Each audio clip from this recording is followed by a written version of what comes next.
جہان بصیرت میں خوش آمدید۔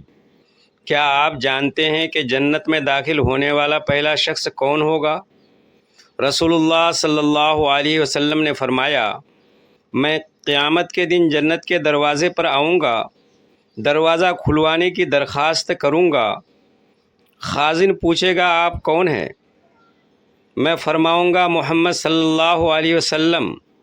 وہ کہے گا، مجھے حکم دیا گیا ہے کہ آپ سے پہلے کسی کے لیے دروازہ نہ کھولوں۔ صحیح مسلم۔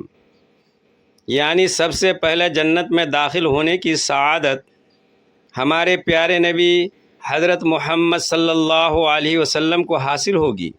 پھر آپ صلی اللہ علیہ وسلم کی امت میں سب سے پہلے وہ خوش نصیب لوگ داخل ہوں گے جنہوں نے خالص ایمان کے ساتھ اللہ کی عبادت کی، سنت کی پیروی کی اور نیک اعمال پر ثابت قدم رہے۔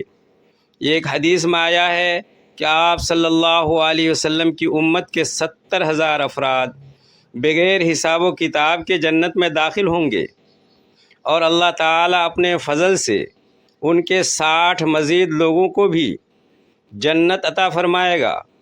ذرا سوچئے، اگر ہم بھی رسول اللہ صلی اللہ علیہ وسلم کی سچی اتباع کریں، نمازوں کی پابندی کریں، گناہوں سے بچیں اور اخلاص کے ساتھ زندگی گزاریں تو اللہ تعالی ہمیں بھی جنت والوں میں شامل فرما سکتا ہے۔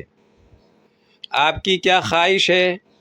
کیا آپ جنت میں رسول اللہ صلی اللہ علیہ وسلم کی رفاقت چاہتے ہیں؟ اگر ہاں تو کومنٹ میں ضرور لکھیں، اللہم اجعلنا من اہل الجنہ، اور اس ویڈیو کو اپنے عزیزوں تک ضرور پہنچائیں۔